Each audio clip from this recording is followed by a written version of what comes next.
Ketimpangan ekonomi yang terus meningkat menjadi permasalahan penting yang memengaruhi pertumbuhan ekonomi nasional. Sebuah penelitian mengungkapkan bahwa di Indonesia, anak yang tumbuh di keluarga miskin cenderung memiliki pendapatan yang lebih rendah dibandingkan dengan orang dari keluarga tak miskin. Berdasarkan data Oxfam, kekayaan kolektif 4 orang terkaya di Indonesia senilai 25 miliar dolar Amerika setara dengan kekayaan 100 juta orang termiskin.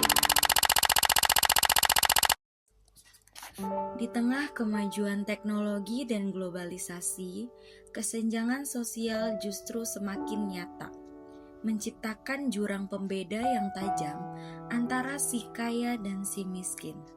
Dari akses pendidikan, layanan kesehatan, hingga kesempatan kerja. Ketimpangan ini melanda hampir semua lapisan masyarakat di berbagai negara.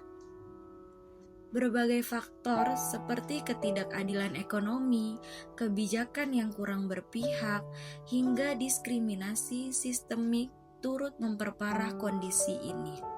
Hari ini kita akan membahas bagaimana kesenjangan sosial mempengaruhi kehidupan masyarakat modern dan langkah apa yang bisa diambil guna mengurangi ketimpangan tersebut.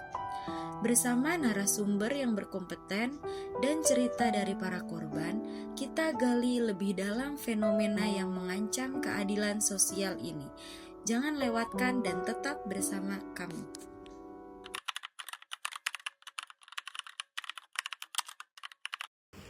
Saya rasa pemerintah perlu memberi lebih banyak dukungan nyata ya, gitu, seperti pelatihan usaha, kemudahan akses pinjaman tanpa bunga tinggi.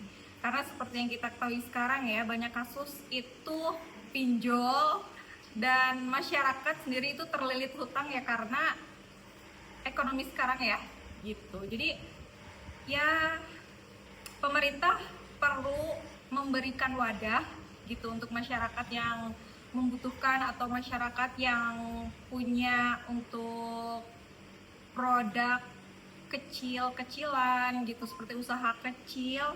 Selain itu juga masyarakat juga bisa membantu dengan lebih menghargai dan membeli produk dari usaha kecil. Kalau semua pihak saling mendukung, mungkin ketimpangan itu bisa perlahan berkurang.